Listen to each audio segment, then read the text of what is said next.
Hi, I'm Chris Avina. I'm the editor of American Outdoor News. And these days, a hot topic of debate has been the Second Amendment. Many people question the meaning behind the Second Amendment. What was it intended to mean? Is it still relevant today? Well, we went out, we spoke to some of the most respected people in the outdoor industry to find out just what the Second Amendment means to them. Because I believe that it means something personal to each and every American. So let's find out what they had to say. Well, to me, being a woman, it means the opportunity to protect myself. You know, I live kind of in the country, about 5 miles outside of town. I'm often alone. I have a career that kind of puts me in the light a little bit. I get a lot of death threats from anti-hunters, and while most of them I'm sure are fluff and trying to scare you, you never know. But the Second Amendment to me means the ability to protect myself, the ability to fill my freezer. This year I hunted with a handgun, I hunt with muzzle loaders, I hunt with rifles. So to me it's not just a right to protect myself, it's a right to live my life the way I want to live it. What's the Second Amendment mean to you? Everything. I mean, there is no First Amendment without the Second, right? You need to be able to back it up. I've said it my whole life. You got to be able to defend yourself, defend your family. All of those freedoms has been just very important to us. For me, I was blessed to be able to, grow up and get exposed to it. My first really, foray into the outdoors and the shooting sports was through my grandfather, who was from communist Czechoslovakia, and he saw what oppression was really like. And anything that he was able to teach me about woodsmanship, he couldn't hunt there because he was a blue-collar electrician from that part of the world, but at a young age he saw the lifestyle that we were blessed to have, and he recognized the positives of that, but I think he also recognized the potential downfall for that. So he took me over there. I saw the other side of life, spent time in the woods, spent time, taught me how to shoot air guns and this, and then every opportunity I got, I just took that to the next level, and to say I'm a fanatic would be a gross understatement at this point. That's I think. right. It's funny. It meant different things all throughout my life. When I was a kid, it was just, we get to go to the range and have fun. Now as a mom, it's so important to me because I want to make sure my children have the opportunity to protect themselves and what they believe in. So it's evolved, and I think it evolves for everyone, but it's what it truly means to be American, and it's what it truly means to be free. That's fantastic. I appreciate your time. No, my pleasure. Thanks again.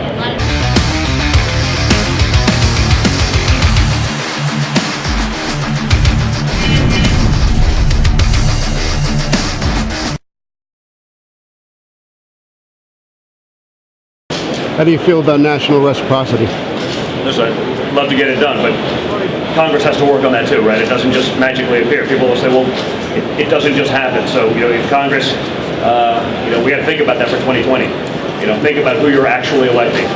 Put in people who will actually fight for the things that matter to you, because this Congress ain't going to do it. You get that on his desk, I imagine it gets done. John, what do you feel about national reciprocity?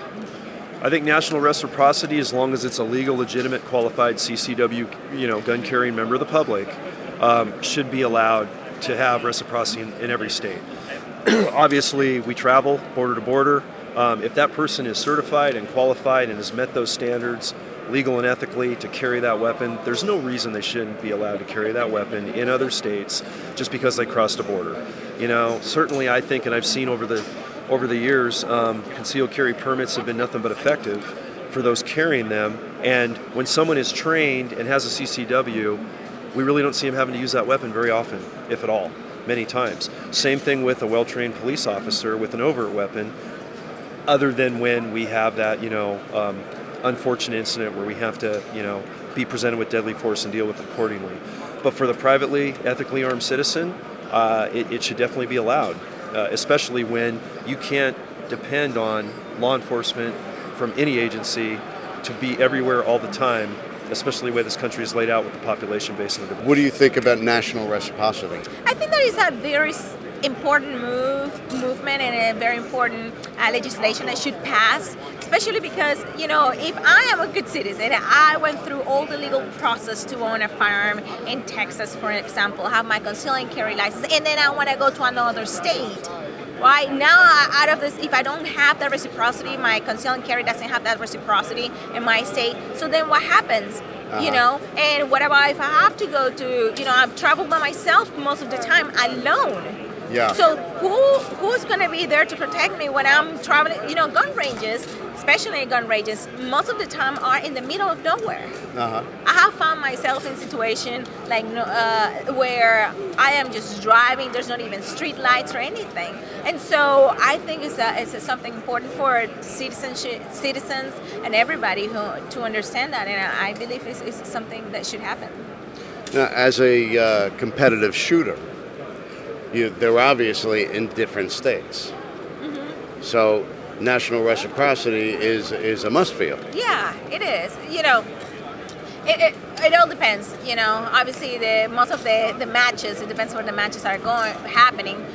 To me, if there are matches in California, those would be the matches I would probably avoid to go because of those issues. The same thing in many other states that I'm like, okay, I cannot just go there because of obviously the type of firearms I have, but also I cannot have my concealed carry with me or that kind of stuff. So, yeah.